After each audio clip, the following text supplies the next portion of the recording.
So আমি ঠাকুরকে সাজিয়ে নিয়েছি, দেখো ঠাকুরকে সাজানো হয়ে গেছে। প্রচণ্ড গরম, স্নান করে উঠেই যেন মনে হচ্ছে আবার স্নান হয়ে গেলাম। তো এবার আমি সব ফলগুলোকে কেটে নেবো, ফলগুলোকে কেটে আগে নিবেদন করব, তারপরে সিন্নিটা তৈরি করব।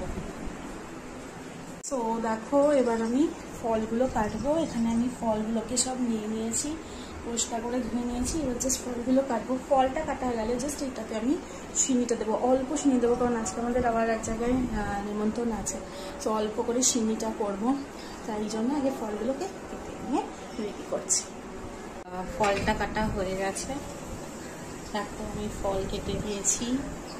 এবার আমি সিন্নির সরঞ্জামটা করব। সিন্নিটা মাখো, গুরুদেবকে সিন্নি মেখে দিতে নেই, সব রকম জিনিস একসাথে দিয়ে আগে পুজোর জায়গাটায় দিয়ে দেবো। পুজো হয়ে গেলে মিক্সিংটা করব। আমাদের গুরুদেবের সিন্নি করার এটাই নিয়ম, সো মাখতে নেই। সব কিছু আটা ময়দা, স্পেশালি আটা দিয়েই করে, তো আটাটাই বেশি দেবো, ময়দাটা অল্প একটু দেবো। কলা, দুধ, চিনি আর হচ্ছে কাজু কিশমিশ, যত যা জিনিস আছে সবটা দিয়ে আমি ঠাকুরকে আগে নৈবেদ্য করে নেব। পুজোর পর সেটাকে মিক্সিং করব। দেখতে থাকো আজকের ব্লগটা।